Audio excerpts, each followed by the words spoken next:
Galaw-gaw, kay harot-harot tingnan, maliksi, di mapigil ang gaslaw. Galaw-gaw, ang lahat ginagalaw, napakaharot at pakialam. Galaw-gaw, kung tawagin siya.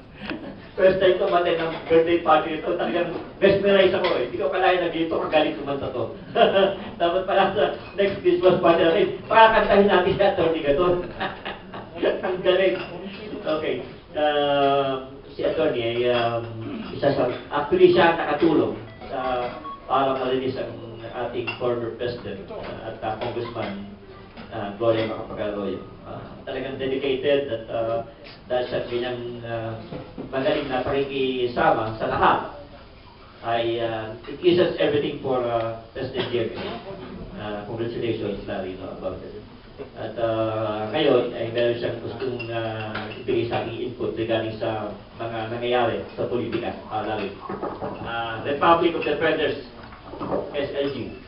Ang gusto kong i-discuss ngayon ay yung tungkol doon sa inilabas na resolution ni Ombudsman Conchita Carpio Morales na yung doon sa DAP cases ay si former Body Secretary po sa lamang ang kanyang isinapit, ano?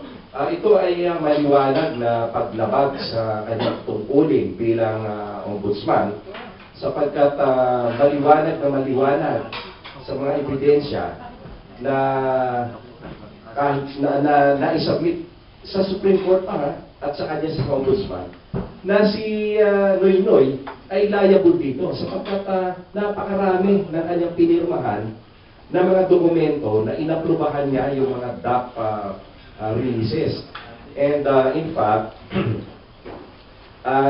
si Noynoy Aquino ay may pinirmahan na 7 na memorandum releasing DAP. And all of these are in connection with the impeachment of former and the late Chief Justice Renato Corona. In fact, meron siyang pinirmahan. Ang total nito, no, 177 billion, ano, yung total na ni-release sa DAP, no? Ang first DAP na napirmahan niya ay noong October 12, 2011. He approved the release of 72.10 billion pesos na wala sa budget. Hindi allocated dito sa budget, and yet yung release niya 72 billion. Imagine that. No? And another document dated December 21, 2011, he released another 13.3 billion pesos na wala din sa General Appropriations Act.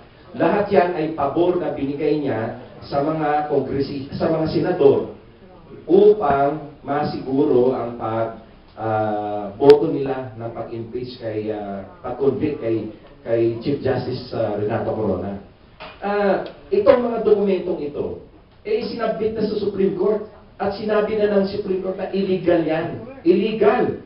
Isipin nyo, tapos pagdating din sa investigasyon kay Conchita Morales ay ang kanyang ibinuntun lamang ang sisi kay Budget Secretary Butsaban. And not only that, ang ginawa pa niya, dinowngrade niya yung kaso sa graph lang instead of plunder. Kung ikukumpara nyo, yung panahon ni yung panahon ng kaso ni former President Gloria Macapagal-Arroyo, she approved the release of 355 million lamang, hindi billion, million pesos na additional confidential intelligence funds ng PCSO. And under the law, GMA is allowed to do that, permitted to do that. And under the law, yung appropriations ng confidential intelligence funds ng PCSO ay galing sa kanilang sariling pondo. Hindi ito lang galing sa national budget. Sapagkat may sariling charter ang PCSO. So, kung tutuusin mo, walang illegal doon. And mismo yung PCSO, nagsasabi na lahat yan ay legally dispersed. Ang sabi pa ng OWA, lahat yan ay legally dispersed. And yet, itong si Conchita Morales na matandang bukluban na ito, ang tawag ko dyan, moralless eh. Moralless. Itinay niya yung kaso kay GMA, pinahirapan nilang i-detain si GMA ng mahigit 5 taon. Nang walang kaso, nang walang ebidensya. Tapos itong kay Noynoy, ay isipin nyo, despite all the pronouncements of the Supreme Court, despite all the presence of all the documents showing his participation, direct participation in the release, in the illegal release of DAP, hindi siya isinama sa kaso nitong si Ombudsman Morales. No? Kaya ito, nananawagan kami sa kanya, mag-resign na siya. Oo. Wala naman siyang moral ascendancy sa bagay na ito upang magbigay ng ganyang resolution. At kami, ako kasi part ako ng ng VACC. I am one of the volunteer lawyers ng VACC and spokesman. Dapat talaga nakapag-file na kami ng impeachment case dyan, kay Morales. Kaya lang, nakiusap yung ibang mga grupo, yung ibang mga grupo na mga maabayang grupo, na isali sila as complainants doon sa kaso. Kaya, nung Wednesday, nagkaroon kami ng meeting ng VACC at amin itong pinagpaliban at pagpapile sapagkat hihintayin namin yung ibang mga grupo na nakiusap na kung pwedeng isama sila doon sa demanda laban kay Conchita Morales. Kaya nananawagan din kami na kung sana mag-resign na lang siya. No? Sapagkat isa siya sa mga pumitigil sa mga tunay na pagbabago na gustong gawin ng ating presidente. Siya ay isang balakid sa ating lipunan. No? Siya ay isang sakit sa ating lipunan na kailangang matanggal. Yan si Conchita Morales. No? Talagang hindi talagang hinaharang niya lahat ng mga hakbang upang malinis natin ang ating pamahalaan, upang malinis natin ang pamamahala ng ating mahal na presidente, si President Duterte. Sa iilang sa mga susunod na araw ay makikita niyo yung mga hakbang na gagawin ng VACC at yung mga grupo na gustong maghain din ng impeachment case against Ombudsman Morales.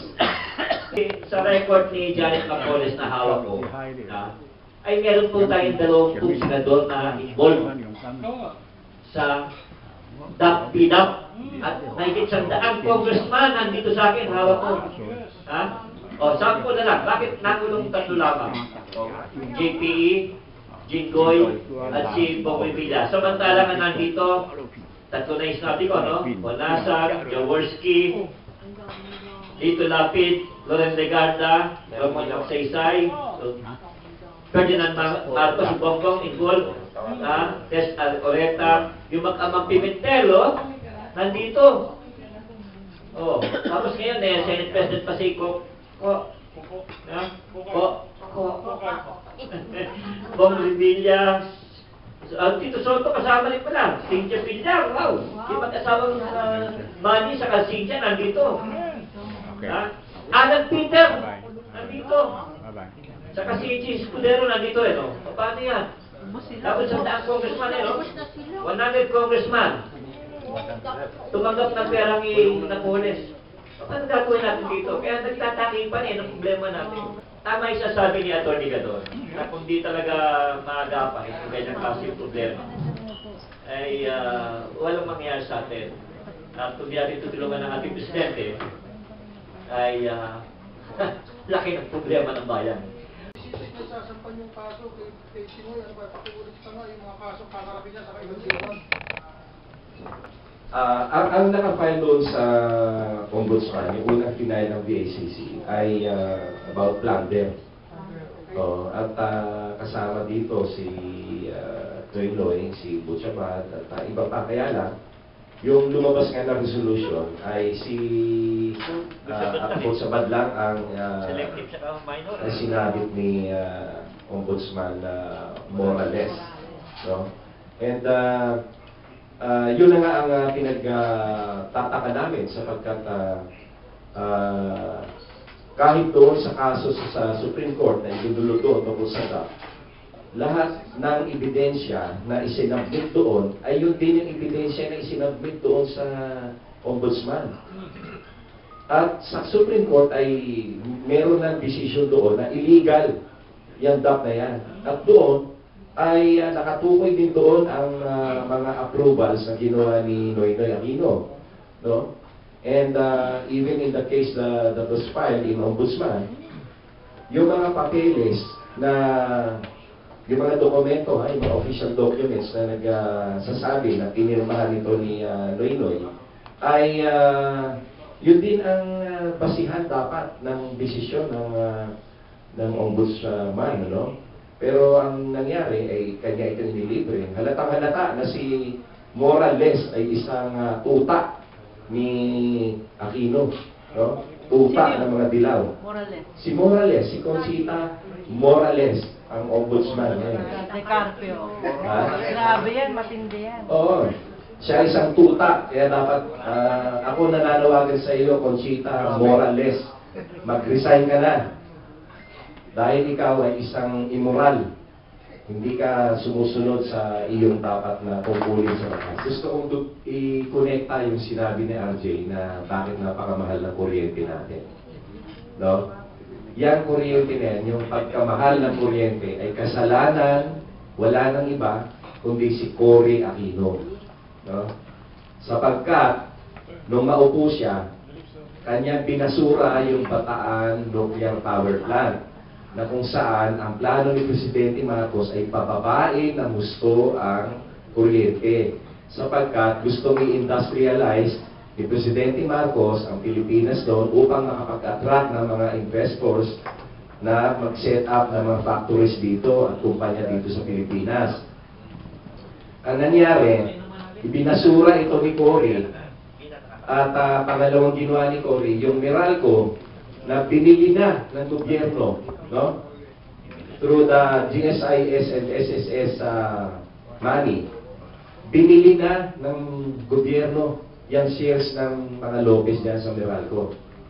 Ang ginawa naman ni Cory, pag upo niya, ibinalik niya ito ng walang bayad, no? At magmula noon, namayagpag na naman yung pamilya niya, nagmahal ang kuryente, sila rin ang gumawa ng mga power, yung mga power plants na para mag-supply din sa Meralco. So, doble-doble yung pambibisa ginawa sa atin. Yung Bataan Nuclear Power Plant, kung tumakbo yun, ang kuryente natin ngayon ay baka 20% lang ng binabayaran natin. No? Sapagkat ang coal-fired power plant, ang halaga ng power generation ay mahigit siyang na piso. No? Samantalang ang nuclear power plant ay 2 piso lamang. So makikita niyo yung pagkakaiba. Ang Bataan Nuclear Plant na yan ay isinara sapagkat yan ay laban sa interest ng mga oligarko. Kaya yan isinara ni Cory Aquino. Ngayon, ang South Korea ay nagpatayo ng nuclear plant na kagayang-kagaya ng modelo ng ating Bataan Nuclear Plant.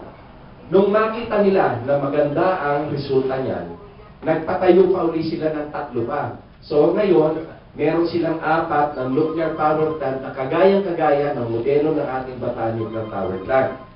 Ang nangyari ngayon sa South Korea, naging maunlad sila. Naging sobrang industrialized sila. Kung tumingin ka sa kalye, ang makikita nyo, mga coaching tumatakbo sa daan, puro made in Korea. No? Tinalo na niya yung mga made in Japan. Nandyan yung Kia, Hyundai, Daewoo. Sa mga heavy equipments, industrial equipments, andyan yung Samsung, andyan yung Daewoo, andyan yung Hyundai. Sa mga appliances, sa mga bahay-bahay, makikita nyo, magmula sa aircon, TV, ref, lahat yan, namamayagpag na brands yan, Samsung and LG, puro mga Korean brands yan. Sa mga cellphone, matagal nang tinalo ng Samsung at ng LG ang sales ng Apple. iPhone, no? Kaya nakikita nyo, napakayaman ng South Korea. Nakita nyo nga, kung magbakasyon sila rito, wala silang pakialam sa gastos. Sapagkat ang laki-laki na kinikita nila. Dapat yan ang naging experience ng mga Pilipino. Kung hindi sinawata ni Cory Aquino ang Bataan Nuclear Power Plant, kung saan, kung natuloy sana ang mga plano ni Presidente Marcos, hindi sana tayo ganito kahirap ngayon. Kaya ang may kasalanan sa lahat ng ating paghihirap, ang may kasalanan sa pagkalugbok natin sa kahirapan, ang pagtigil sa pagtunlad ng Pilipinas, ang may kasalanan niyan ay ang mga Aquino. Magmula kay Ninoy, kay Cory at kay Noynoy. At saka yung hayop na Edsawan na yan. Yan ang may kasalanan sa lahat-lahat ng ating mga kahirapan. Ako po si Mami Yet Robles, ang mami at babaeng lagalag. At ito ang aking balita, news, para sa kaalaman ng buong Pilipinas at buong mundo, North, East, West, South. Hanggang sa muli! At pakialam, galaw-gaw, kung tawagin siya'y ganyan, kang karot.